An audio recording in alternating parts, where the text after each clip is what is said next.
এবং পশ্চিমাঞ্চল উন্নয়ন দপ্তরের অধীন মোট ৭৬টি ব্লক রয়েছে গ্রামীণ এলাকা। এই ব্লক এলাকাতে আমাদের ডেভেলপমেন্টের কাজ করতে হবে। এখানে পরিকাঠামোগত উন্নয়ন, সামাজিক ক্ষেত্রে উন্নয়ন, জীবন জীবিকার মান উন্নয়ন এবং বিশেষ করে এই এলাকাতে তফসিলি জাতি, উপজাতি, কুর্মী, বাউরি সহ সমস্ত মানুষকে, যারা আমাদের, আমি মনে করি যারা মূল্যবাসী, তাদের ডেভেলপমেন্টের জন্য আমাদের বিশেষ বিশেষ নজর দেওয়া উচিত।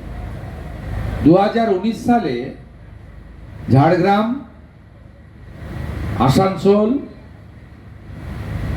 বর্ধমান, দুর্গাপুর, বাঁকুড়া, বিষ্ণুপুর, পুরুলিয়া, মেদিনীপুর আসন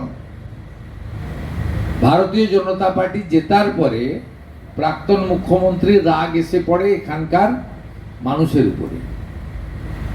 সেই কারণে তিনি তার 2021 থেকে 26 সময়কালে পশ্চিমাঞ্চল উন্নয়ন দপ্তরকে অকেজো করে রেখেছিলেন, উন্নয়ন থেকে বঞ্চিত করে রেখেছিলেন। বীরভূমকে, পশ্চিম বর্ধমানকে, বাঁকুড়া, পুরুলিয়া, ঝাড়গ্রাম, পশ্চিম মেদিনীপুরকে, পূর্ব বর্ধমানের বীরভূম লাগোয়া অংশকে। স্বাভাবিকভাবে এবারে যখন সরকার তৈরি হলো, আমার কেন্দ্রীয় নেতৃত্বরা বললেন যে মুখ্যমন্ত্রীর পুলিশ দপ্তর ইত্যাদি ইত্যাদি বড় বড় দপ্তর তো থাকবেই,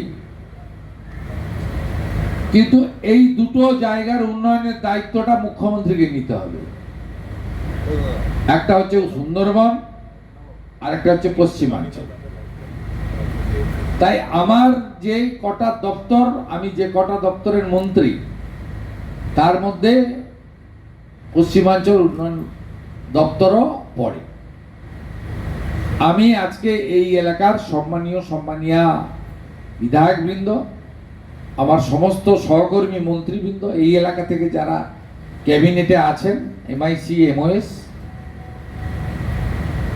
অল বিডিওস, অল ডিএম এবং প্রিন্সিপাল সেক্রেটারি ছোটেন বিল আমার নেতৃত্বে, পিইউপির সমস্ত special secretary, joint secretary, engineering cell, আমরা এখানে আলোচনা করলাম, পরিকল্পনা করলাম। আগামী 3 মাসের একটা পরিকল্পনা হলো, সেপ্টেম্বর, অক্টোবর, নভেম্বর, এই মাসে পরিকল্পনাগুলো তোলা, স্কিম বানানো, ডিপিআর বানানো ইত্যাদি করা এবং পরের মাসে টেন্ডার ফ্লোট করা, পুজোর পর থেকে শুকনোর সময় থেকে কাজগুলো শুরু করা। এবং এতে অগ্রাধিকার দিতে আমরা বলেছি পিছিয়ে পড়া গ্রামগুলিকে। আমরা চিহ্নিত করে দিয়েছি পার অঞ্চল অন্তত 50 লক্ষ টাকা করে আমরা কাজ করতে চাই। এইভাবে নানা আলোচনা আজকে এখানে হয়েছে। বিধায়করা দুটো থেকে আলোচনায় অংশ নিয়েছেন। আমি যেহেতু আকাশপথে আসতে পারিনি, আমার 2 ঘন্টা লেট হয়েছে এখানে আসতে, 4:15-তে আমি এসেছিলাম।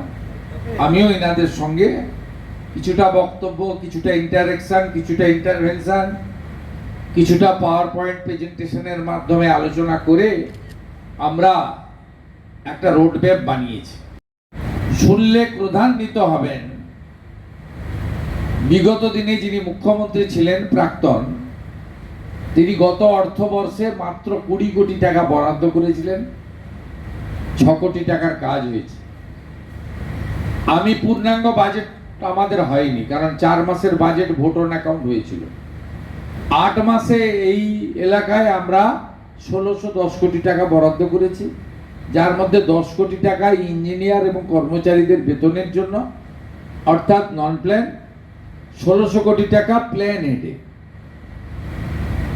আমি চেষ্টা করব মার্চ মাসের মধ্যে এই টাকা যাতে সমস্ত আধিকারিক এবং জনপ্রতিনিধির সাহায্য নিয়ে, জঙ্গলমহলের মানুষ যে বিরাট প্রত্যাশা নিয়ে মাননীয় প্রধানমন্ত্রী নরেন্দ্র মোদীর গ্যারেন্টিকে বিশ্বাস করে আমাদেরকে ক্ষমতায় এনেছেন, সেটা আমরা যাতে করতে পারি। আমি জেলা শাসক পর্যন্ত আমরা খুব হ্যাপি, ভালো কাজ হচ্ছে। বলেছি যে আপনারা আরো বেশি অ্যাক্টিভ হন, যাই সিদ্ধান্ত বিধায়ক ডিএম সরকার নিক না কেন, ইমপ্লিমেন্টেশন আপনাদের কাছে। আপনাদের লেভেলে আমার মনে হয় কিছু কিছু মানুষের এখনো জড়তা কাটেনি, সব ভিডিও নয়, কিছু কিছু লোকের। আমি ওদের জড়তা কাটার জন্য বলেছিলাম, এবং আমি অনেক ভিডিওদের, বিশেষ করে অর্থনৈতিক এবং উন্নয়নের ক্ষেত্রে পিছিয়ে থাকা ব্লকগুলি, নয়াগ্রাম, বান্দোয়ান, ভিডিওদের সঙ্গে আমি ইন্টারাকশনও করেছি, 2-3 জনের সঙ্গে।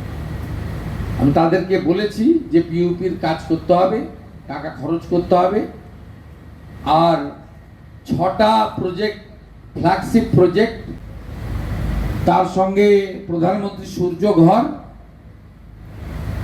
রাজ্যে মাত্র 4,500 বাড়িতে এখন অব্দি এই ঘর, সূর্য ঘরে আলো লাগাতে আমরা পেরেছি। আমাদের ভারত সরকার 1 লাখ টার্গেট দিয়েছে, আমরা 5 লক্ষ করতে চাই। সে বিষয়ে আলোচনা হয়েছে। নল আছে, জল নাই। জল জীবন মিশনের কাজকে সম্পূর্ণ করতে গেলে প্রয়োজন হলে পিইউপির টাকা লাগিয়ে